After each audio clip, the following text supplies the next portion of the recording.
emerged that Wrexham Football Club took a number of return flights to matches last season when they were playing non-league football. Research by BBC Sport found the club flew to 8 matches with average journey times of just over 40 minutes. Well, a little earlier I spoke to correspondent David Lockwood, who told me a bit more about the flights. These flights that we found evidence of are against teams like Torquay, Eastleigh on the south coast and Gateshead in the northeast. So they're at the extremities of the country.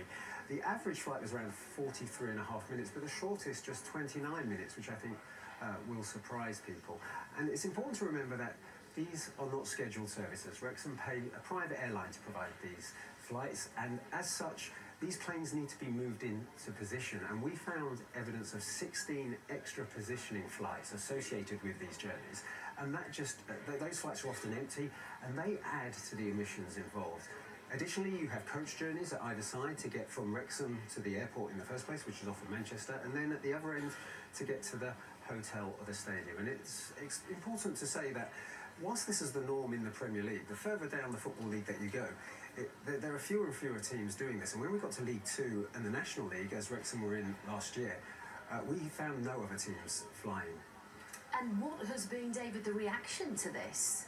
Well, obviously we approached Wrexham for a statement, but we have had no official response yet.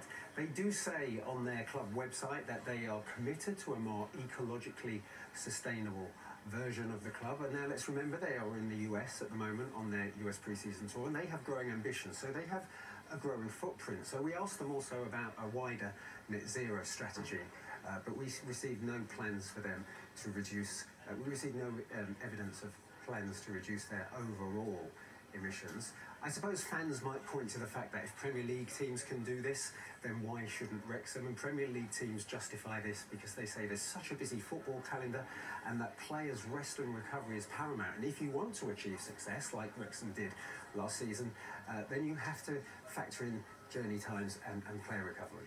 David, thank you very much for taking